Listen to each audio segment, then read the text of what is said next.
السلام علیکم پیارے بچوں، کیا حال ہے؟ امید ہے آپ لوگ بالکل صحیح ہوں گے، خیریت سے ہوں گے اور اپنا درس نمبر 10 اور 11 آپ نے دہرایا ہوگا۔ آج ہم اپنے سبق کھیوڑا کی سیر کا درس نمبر 12 اور سبق کے آخری کی پڑھائی کریں گے صفحہ نمبر 21 پر۔ تو چلیں اب ہم اپنا سبق پڑھنا شروع کرتے ہیں۔ یہاں مینار پاکستان اور چاندنی چوک کا خوبصورت نمونہ بھی بنایا گیا ہے۔ بچوں ابھی تک ہم کھیوڑا کی کان کھیوڑا میں نمک کی اس کے بارے میں پڑھ رہے تھے۔ اب آگے بچوں نے کیا دیکھا، کیا کیا چیزیں موجود تھیں اس میں، وہ ہم پڑھیں گے۔ تو کیا تھا وہاں پر؟ یہاں مینار پاکستان اور چاندنی چوک کا خوبصورت نمونہ بھی بنایا گیا ہے۔ ان کی دیواروں کو مختلف رنگوں کی روشنیوں سے آراستہ کیا گیا ہے۔ ان کی دیواروں کو مختلف رنگوں کی روشنیوں سے آراستہ کیا گیا ہے۔ آراستہ مطلب سجایا ہوا ہے۔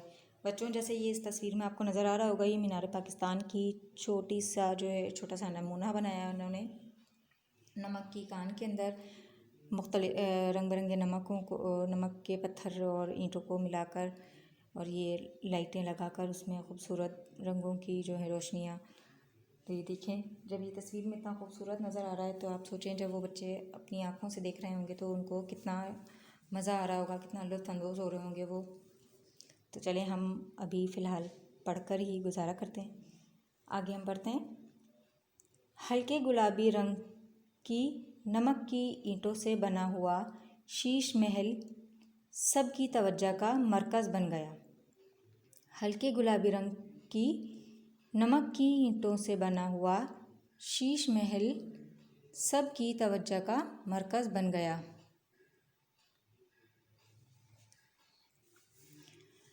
بالکل ہلکے سے گلابی رنگ کا جو نمک ہوتا ہے اس کی اینٹوں سے وہاں پر ایک شیش محل بھی بنایا گیا تھا۔ شیش محل کو بھی مختلف رنگوں کی روشنیوں سے منور کیا گیا تھا۔ شیش محل کو بھی مختلف رنگوں کی روشنیوں سے منور کیا گیا تھا۔ منور مطلب روشن کیا گیا تھا۔ لوگ اس خوبصورت منظر میں تصویریں بنوا رہے تھے۔ ظاہر سی بات ہے بچوں، ہم بھی کہیں کسی اچھی اور خوبصورت جگہ پہ جاتے ہیں تو ہم اس کی تصویر ضرور لیتے ہیں۔ تو وہاں پر بھی موجود لوگ جو تھے وہ اس خوبصورت منظر کی تصویر لیے بغیر نہیں رہ سکے، تو وہ بھی وہاں پر اپنی تصویریں اور اس خوبصورت مناظروں کی تصویریں بنوا رہے تھے۔ کان کے اندر سرکاری ڈاک خانے کی عمارت بھی موجود ہے۔ بچوں اس میں بہت سی معلومات بھی ہمیں مل رہی ہیں، جیسے یہ دیکھیں کہ اس میں بتا رہے ہیں کہ کان کے اندر سرکاری ڈاک خانے کی عمارت بھی موجود ہے۔ یہ عمارت بھی نمک کی اینٹوں سے بنی ہوئی ہے اور وہ عمارت بھی نمک کی اینٹوں سے بنی ہوئی ہے۔ مطلب جو سرکاری ڈاک خانے کی عمارت بنی ہے کان کے اندر وہ بھی نمک سے بنی ہوئی ہے۔ بچے اس سیر سے خوب لطف اندوز ہو رہے تھے اور اپنے اساتذہ سے مختلف چیزوں کے متعلق معلومات بھی حاصل کر رہے تھے۔ بچے اس سیر سے خوب لطف اندوز ہو رہے تھے اور اپنے اساتذہ سے مختلف چیزوں کے متعلق معلومات بھی حاصل کر رہے تھے۔ اس دوران میں ظہر کی نماز کا وقت ہو گیا۔ اسی دوران ظہر کی نماز کا وقت ہو گیا۔ تمام اساتذہ اور بچے فوراً مسجد کی طرف چل پڑے۔ سب نے مل کر باجماعت نماز ادا کی اور اللہ تعالیٰ کی نعمتوں کی تعریف کی۔ بچوں سفر کرتے کرتے اتنا ٹائم ہو گیا کہ ظہر کا وقت ہو گیا اور پھر سارے اساتذہ اور بچوں نے مسجد کی طرف چلنا شروع کیا اور سب نے مل کر باجماعت نماز ادا کی اور اللہ تعالیٰ کی نعمتوں کا شکر ادا کیا اور تعریف بیان کی۔ اب تمام لوگ کان کی سیر کرنے کے بعد کان سے باہر آ گئے۔ بچوں اب یہ کان کے اندر کی تو سیر ختم ہو گئی، اب ہم یہ لوگ بچے سب باہر آ گئے۔ سرندیم بچوں کو قریبی دکان پر لے گئے جہاں نمک سے بنی ہوئی مختلف آرائشی اشیاء مثلاً قائد اور اقبال کے مزار کے نمونے، مینار پاکستان کا نمونہ اور مختلف طرح کے لیمپ اور فریم قرینے سے رکھے ہوئے تھے۔ سر ندیم بچوں کو قریبی دکان پر لے گئے۔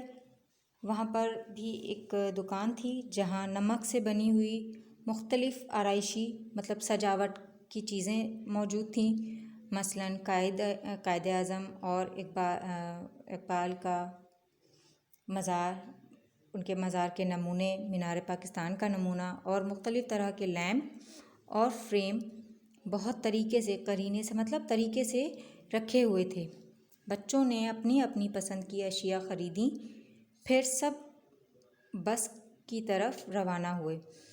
بچوں نے اپنی شاپنگ کی، اپنی پسند کی جو بچوں کو چیزیں سمجھ میں آ رہی تھیں، جو اچھی لگ رہی تھیں، انہوں نے اپنے گھر والوں کے لیے اور اپنے لیے وہاں سے خرید لیں، اور پھر سب بچے واپسی کی طرف بس کی طرف روانہ ہوئے۔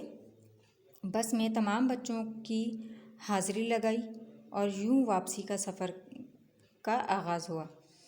جب تمام بچے بس میں بیٹھ گئے تو اساتذہ نے ان کے دوبارہ سے حاضری لی کہ کوئی بچہ کان میں رہ تو نہیں گیا۔ جب سارے بچے موجود تھے بس میں تو ان کا واپسی کے سفر کا آغاز ہو گیا۔ اگلے دن پورے اسکول میں سیر کے قصے سنائے جا رہے تھے اور بچے اپنے خیالات کا اظہار کر رہے تھے۔ پھر کیا ہوا، بچے خیر خیریت سے اپنے گھر واپس آ گئے، اور اگلے دن جب وہ اسکول آئے تو پورے اسکول میں وہ بچے اپنے سیر کے قصے سنا رہے تھے ایک دوسرے کو، اور وہاں جو ان کے خیالات تھے ان کا اظہار کر رہے تھے۔ ہم بھی جب کہیں جاتے ہیں تو واپس آ کر بہت ساری اس کی باتیں کرتے ہیں، تو اسی طرح سے بچے بھی کر رہے تھے۔ بچوں، اسی کے ساتھ ہمارا سبق تو ختم ہوا، اور ایک چھوٹی سی معلومات میں آپ کے ساتھ بتانا چاہوں گی کہ اس میں آپ کی بک میں لکھی ہوئی ہے، کھیوڑا میں نمک کی دریافت 326 قبل مسیح میں بادشاہ سکندر اعظم کے زمانے میں ہوئی۔ کھیوڑا میں نمک کی دریافت کب ہوئی؟ 326 قبل مسیح میں بادشاہ سکندر اعظم کے زمانے میں ہوئی۔ تو بچوں، اسی کے ساتھ ہمارا درس نمبر 12 ختم ہوا۔ درس نمبر 10، 11 اور 12 صفحہ نمبر 19، 20 اور 21 آپ نے دوبارہ سے دہرانا ہے۔ اس سبق کی دوبارہ سے پڑھائی کرنی ہے تاکہ آپ کو پورے سبق میں موجود معلومات دوبارہ سے یاد ہو جائیں، اور جب ہم اب اپنی مشق کی طرف آئیں گے تو آپ کو یہ تمام سبق یاد ہو۔